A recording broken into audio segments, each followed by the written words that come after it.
Sukma itu apabila berhasil dikuasai oleh pelaku ya, melalui ilmu hitam pastinya, itu antara sukma dan raga itu lepas. Jadi raga itu 100% bisa dikendalikan sama si pelaku, itu seperti boneka jadinya si korban itu. Yang dikendalikan seperti wayang yang dikendalikan oleh dalang. Jadi antara hati dan raga itu nggak sinkron. Hati itu nggak bisa dikontrol siapapun, hati itu pure dikasih buat kita sama Allah, itu nggak bisa dikendalikan siapapun. Tapi yang bisa dikendalikan oleh dukun itu, oleh ilmu hitam itu adalah sukma, karakter kita, sifat kita, dan gerak kita.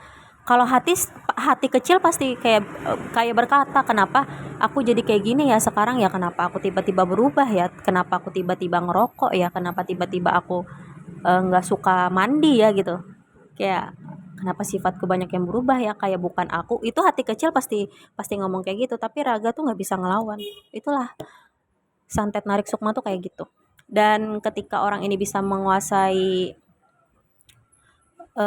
raga korban itu, dia bisa memindah-mindahkan masalah orang dari misalkan masalahnya A jadi ke B. Misalkan si korban ini sukanya sama perempuan I, misalkan si I, tiba-tiba dia disuruh mengaku pacaran sama si R misalkan, dan itu nggak bisa dilawan. Kalau dia melawan, dia akan gila gitu. Jadi nggak bisa dilawan semudah itu, harus bener-bener diobatin dulu, pelan-pelan dikurangi ikatan sihirnya dulu gitu. Apalagi si korban ini kena sihirnya tuh kayak bertahun-tahun gitu, sudah bertahun-tahun, hampir 10 tahun misalkan. Wah, itu sudah mendarah daging ibaratnya. Diobatin pun nggak bisa yang sekali berobat langsung sembuh, harus pelan-pelan tuh. Gitu sih santet narik sukma itu.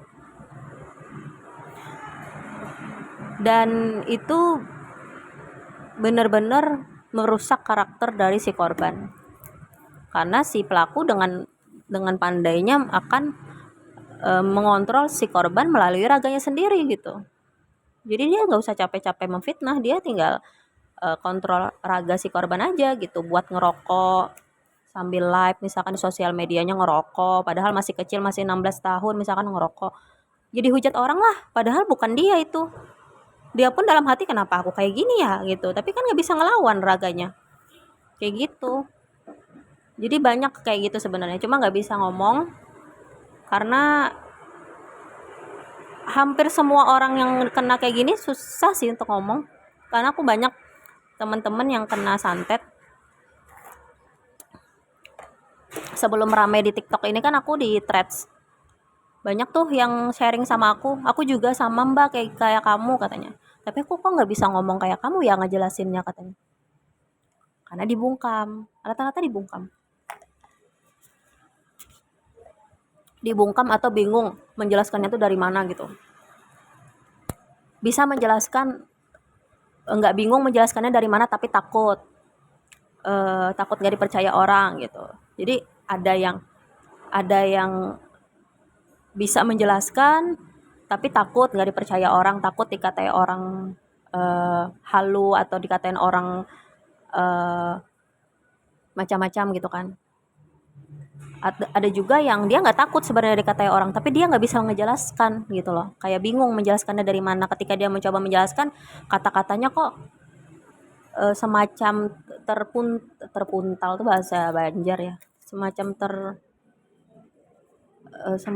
belibet gitu loh kalau ngejelasin, jadi macam-macam gitu. Gitu sih.